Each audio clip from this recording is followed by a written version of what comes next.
মহাসচিব এখানে আছেন, আমরা যারা লড়াই করেছি বিএনপির সাথে, আমাদের সাথে যদি বিএনপির আচরণ কেমন হয়, জুনায়েদ সাকির এলাকায় নাস্তিক ধর্মবিদ্বেষী ব্যানার ক্রিয়েট করে তার ছবিতে জুতা ঝাড়ু পেটা করে বিএনপির কর্মীরা, আন্দালিব রহমান পার্থর এলাকায় যদি জুতা ঝাড়ু মিছিল করে, আমার এলাকায় যদি আমাকে অবরুদ্ধ করে, রব্বের এলাকায় তার সমাবেশ বন্ধ করে, মান্নাভাইয়ের এলাকায় বাধার সৃষ্টি করে, তাহলে কিন্তু এটা গোটা দেশের মানুষ না, আন্তর্জাতিক পরিসরও বিএনপির প্রতি একটা চরম একটা বাজে এবং ভুল মেসেজ যাবে।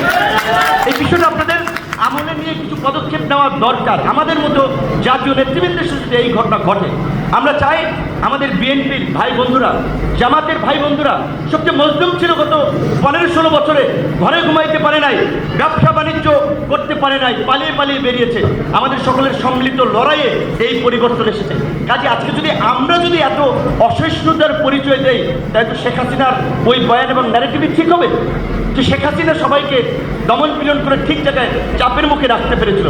এখন যে আমরা যে গণতান্ত্রিক মুক্ত স্বাধীন পরিবেশের কথা বলছি, দেখেন এখন মৃত্যুরাই মিল নাই, তারাই একজন আরেকজনকে ধাওয়া দিচ্ছে।